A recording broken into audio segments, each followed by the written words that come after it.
Okay, we're continuing with turn 6 of the Kaisers Fleet 1914 playthrough, and the reinforcement phase is first. This time only 2 new dreadnoughts come on the board, and they're actually for the German player. So I've placed them with the squadrons. Then we go ahead to the repair phase. Now both sides have enough repair capacity to repair all their damage, so I'll take those markers off now. Okay, so we begin with the EP movement phase, and once again I'm going to try to maximize every single point possible, really stretching the limits. And this time I'll try to occupy or watch out for the western approaches, leave 2 or 3 ships there. By the way, the merchant raid is the maximum you can use is 3 ships. So if the EP player places 2 or 3 good ships in there, that should stop the merchant raid. Of course, they have to watch out for the North Sea too. So we'll proceed with the EP movement, and I'll show you what happened. Okay, the Entente player has just moved. I've moved 4 squadrons into the Dogger Bank. They're probably going to try to seize the Heligoland Bight and get 3 points. They're going to go for maximum points if they can. I took the precaution of putting 2 battleships into the western approaches. The Australia will attempt to go into the North Atlantic. Valiant is going to go here. The French did a belated cooperation. At least they put ships into the Western and South Atlantic. Indomitable went to the Azores.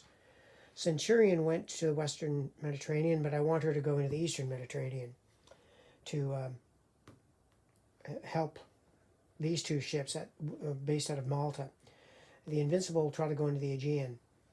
Maybe it's about time the Italians get to work here too. Forgot to roll for them. 3, we're going to be rolling 6 dice to see if they go into the Adriatic. It's about time they did their part. Let's see what they do. 1, 2, well, that's good. 3 ships. So the Entente are finally getting their act together. So that's the EP player movement. I'll do the CP movement, and we'll see how she goes.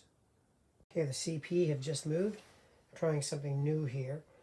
I'm moving the pre-dreadnought slicion and the 3rd squadron into the Baltic, hoping to beat up the Gangut and Sinker, because that's always worth a point. Plus, if we hold the Baltic, we get 3 points.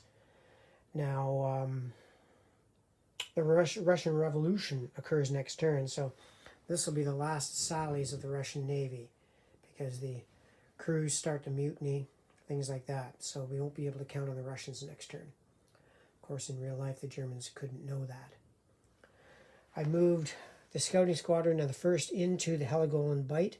They're probably going to be content to stay there. They got reinforced with 1 ship from the Squadron 1, because they're anticipating that the British might want to go in there and try to seize all those points. And we've deployed the U-boats so to take advantage of the merchant shipping. Now, starting this turn, they'll be -2 on the dice when they roll on that table, so I would expect the points to go down. So we'll proceed now with the bonus movement phase for each of the squadrons here for the British. Okay, the 1st squadron will try to get into the Heligoland Bight. It does. 2nd squadron. It does. Looks like we're going to have a big battle. The battlecruiser squadron, adding 1. They do not. Okay. And the 5th squadron. They do not. Well, all right. The Invincible is going to try to get into the Aegean down here. She does not. And the Centurion will try to go into the Eastern Mediterranean. She does not. A lot of failed moves this turn.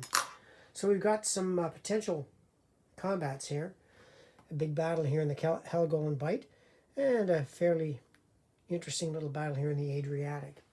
But before that, we do the merchant shipping. I'll roll for that and see what the CP player gets in shipping points. Okay, the Germans only got 3 points that time. I suspected that would happen. So they gained 3 points here. be up at the 7 marker. You may have noted I put one U-boat flotilla in the Adriatic. The Germans are allowed to do that. They're allowed to deploy one flotilla only in the Mediterranean, but it must return to the Austro-Hungarian Empire. It cannot return to Germany. It's fascinating when you read about German U-boats in the Adriatic. How the devil did they ever get there? Well, I found out they disassembled parts of the submarines and actually moved them by rail to Austro-Hungary. So I thought that was kind of interesting. Okay, we've got some potential combats here in the Adriatic. Let's roll on the engagement table and see what happens. Roll for the Austro-Hungarians. They roll a 9, which will be more than enough. They can use all their ships. And the Italians will roll. They roll an 8, which means they can use 2 ships also. So, oops, 2. So they're going to be down 1. All right. So we've got the Andrea, the Dante Alighieri against the Verbis Unitas and the Prince Eugen. So we'll go to round 1 here of this battle and see how she goes. Andrea Doria and Verbis Unitas. Aha! They'll each get a hit. Okay, 1 hit each. But these are thin-skinned vessels. Their defense values are not very good. Okay, Prince Eugen and Dante Alighieri. Probably not saying that right. Whoa! The Allies get 2 hits on the Prince Eugen. The Prince Eugen gets 1 hit on the Dante Alighieri. So, I don't think the AAH player has to break off whether he likes it or not, because he's got 2 hits out of 3, so he must return home. This guy, well, he'll try to break off, or withdraw, rather. So the Italians will get 2 dice for the withdrawal. They do not hit. And does the Verbis get 1 hit in return? She does not. So the Verbis returns home, and since these 2 ships have hits, they go back to Italy. That does still leave the Caio Duilio in command of the Adriatic, so they will hold that. Now, let's go up to the Baltic, where we'll see if the CP gamble paid off. Okay, in this battle, the Gangut has the unenviable task of taking on the 3rd Squadron. And the 3rd Squadron, I put the new cruiser, or battleship, Baden in there. So she's going to be rolling 6 dice against the Gangut's 4. So this will be the last chance they have to maybe sink a Russian vessel. So let's see what they can do. And they get nothing. And that's the Gangut got nothing too. Okay, the Koenig then will fire. Maybe we'll be lucky and get a whole mess of boxcars. Koenig fires on Gangut. Nothing. Wow. Okay, the Gangut is going to try to escape, and she'll have 2 vessels pursuing her. And Gangut will roll 1 die, and the CP will roll 2 die. It's going to be irrelevant since the Gangut cannot be sunk with 2 die. And it doesn't really matter if she gets damaged or not. She won't be playing next turn anyway. Here we go. Not even a hit. Gangut escapes back to St. Petersburg. And, of course, the CP player, though, is left in sole possession of the Baltic Sea. Okay, we have an important battle here in the Heligoland Bight. This is because to the British, the Heligoland Bight is worth 3 points, while to the German, it's only worth 1.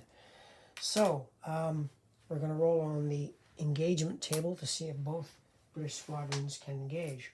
Hopefully, they will roll high. They roll 12, which certainly means they can use both squadrons. Now the Germans will roll. The British player, of course, hoping that the CP player rolls low. They roll, whoa, 11. So we've got a big dust up here in the Heligoland Bight. 2 full squadrons and a battleship. And we'll we'll set that up. Okay, this is going to be a big one. I think the CP are going to be rolling about 46 dice on round 1, and the EP player about 53 or so. They have 2 ships more than the German.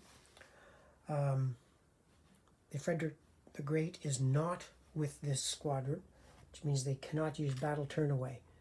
So they have to fight 1 round, and they can do a disengagement. But there's going to be a lot of dice rolling. Lots could happen in this turn.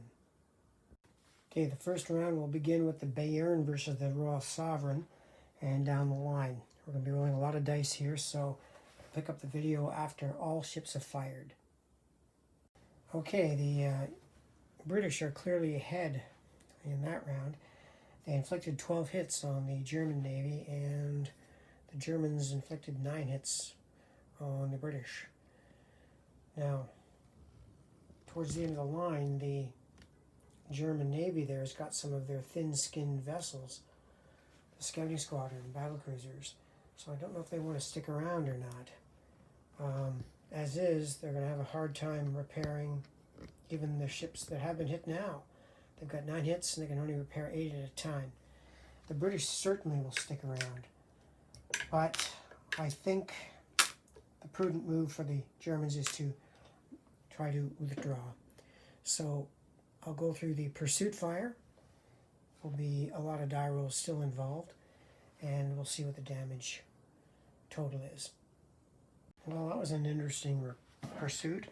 The Germans actually inflicted more hits on the British, but the German fleet is so damaged, they're going to limp home to the German Empire, and that'll leave the ships that are not hit for the British left in Helical and Bight, which will give them the 2 points or 3 points they need. Okay, that ends all the combat for turn 6. The Germans are pretty shot up, as are the British. The British can recover faster than the Germans. So I'll add up the points, and we'll see where it goes. Now, these stacked ships here are a bit of concern for me. I might want to add a little wee dry dock, maybe an 8x10 sheet card or something, which we can keep off to the side for repairing ships. In Germany here, it's not so bad. They've got lots of room to spread out their ships. But Great Britain being much smaller, it's a bit more of a problem. So let's count the points and see how each side did. Okay, that turn the Entente powers dominated the board with 14 points, which is going to now pull them ahead. The CP was only able to hold the Baltic, but they got 3 points. So the Entente player gained 11 points, and the final total will finally be in their favor. So for the first time, the victory points are now in the Entente player's favor at 4, and with the Russians taken out of the war, they'll be denied a couple of points there, but the Germans will be hard pressed now. It'll be up to their U-boats, which again is a table and quite random, or they'll have to take risks with the high seas fleet and defeat the British somewhere in the North Sea, which is kind of the historical situation. It's looking worse and worse for the CP player. So let's take off the control markers, have the ships return home, and that will end the video. I'll post turn 6. Thank you for watching.